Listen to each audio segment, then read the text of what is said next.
خدا باپ کے زندہ اور جلال کلام میں سے زندگی برا کلام، پالوس رسول کا خط فلپیوں کے نام، اس کا 1 باب 1 سے 30 آیت مبارکہ تک۔ مسیح یسوع کے بندوں پالوس اور تیموتھیوس کی طرف سے فلپی کے سب مقدسوں کے نام جو مسیح یسوع میں ہیں، نگہبانوں اور خادموں سمیت ہمارے باپ خدا اور خداوند یسوع مسیح کی طرف سے تمہیں فضل اور اطمینان حاصل ہوتا رہے۔ میں جب کبھی تمہیں یاد کرتا ہوں تو اپنے خدا کا شکر بجا لاتا ہوں، اور ہر ایک دعا میں جو تمہارے لیے کرتا ہوں ہمیشہ خوشی کے ساتھ تم سب کے لیے درخواست کرتا ہوں۔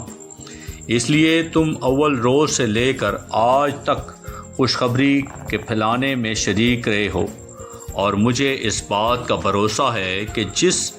نے تم میں نیک کام شروع کیا ہے وہ اسے یسوع مسیح کے دن تک پورا کر دے گا۔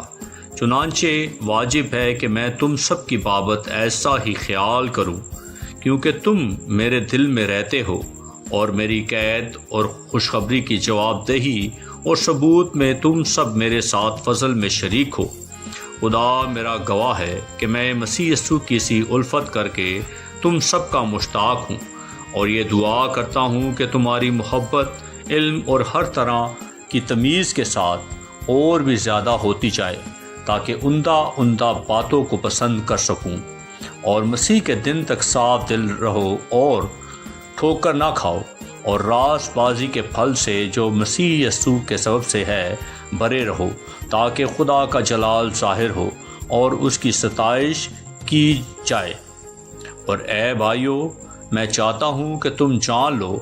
کہ جو مجھ پر گزرا وہ خوشخبری کی ترقی ہی کا باعث ہوا، یہاں تک کہ کیسری سپاہیوں کی ساری پلٹن اور باقی سب لوگوں میں مشہور ہو گیا کہ میں مسیح کے واسطے قید ہوں، اور جو خداوند میں بھائی ہیں ان میں سے اکثر میرے قید ہونے کے سب سے دلیر ہو کر بے خوف خدا کا کلام سنانے کی زیادہ جرت کرتے ہیں۔ بعض تو حسد اور جھگڑے کی وجہ سے مسیح کی منادی کرتے ہیں، اور بعض نیک نیتی سے۔ ایک تو محبت کی وجہ سے یہ جان کر مسیح کی منادی کرتے ہیں کہ میں خوشخبری کی جواب دہی کے واسطے مقرر ہوں، مگر دوسرے تفرقے کی وجہ سے، نہ کہ صاف دلی سے، بلکہ اس خیال سے کہ میری قید میں میرے لیے مصیبت پیدا کرے۔ بس کیا ہوا؟ صرف یہ کہ ہر طرح سے مسیح کی منادی ہوتی ہے، خواہ بہانے سے ہو خواہ سچائی سے، اور اس سے میں خوش ہوں اور رہوں گا بھی، کیونکہ میں جانتا ہوں کہ تمہاری دعا اور یسوع مسیح کے روح کے انعام سے اس کا انجام میری نجات ہوگا۔ چنانچہ میری دلی آرزو اور امید یہی ہے کہ میں کسی بات میں شرمندہ نہ ہوں، بلکہ میری کمال دلیری کے باعث جس طرح مسیح کی تعظیم میرے بدن کے سب سے ہمیشہ ہوتی رہی ہے، اسی طرح اب بھی ہوگی، خواہ میں زندہ رہوں خواہ مروں، کیونکہ زندہ رہنا میرے لیے مسیح ہے اور مرنا نفع۔ لیکن اگر میرا جسم میں زندہ رہنا ہی میرے کام کے لیے مفید ہے تو میں نہیں جانتا کہ کسے پسند کروں۔ میں دونوں طرف پھنسا ہوا ہوں۔ میرا جی تو یہ چاہتا ہے کہ کوچ کر کے مسیح کے پاس جا رہوں، کیونکہ یہ بہت ہی بہتر ہے، مگر جسم میں رہنا تمہاری خاطر زیادہ ضروری ہے،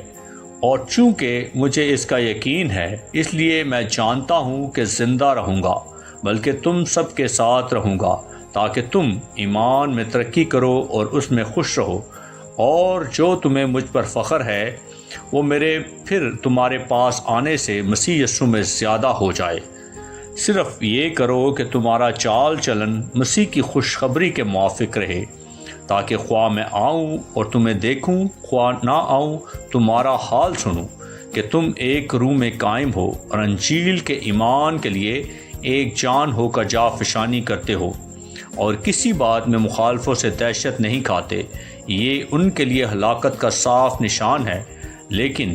تمہاری نجات کا اور یہ خدا کی طرف سے ہے، کیونکہ مسیح کی خاطر تم پر یہ فضل ہوا کہ نہ فقط اس پر جو ایمان لاؤ بلکہ اس کی خاطر دکھ بھی سہو،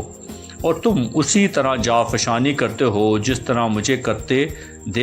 دیکھا تھا، اور اب بھی سنتے ہو کہ میں ویسی ہی کرتا ہوں۔ آمین۔ پاک کلام کے پڑھے اور سنے جانے پر خدا ان کی برکت ہو، خدا ان کا شکر ہو۔ آمین۔ اس زندہ اور جلالی کلام کو زیادہ سے زیادہ شیئر کریں تاکہ لوگ سن کر برکت پائیں۔ آمین۔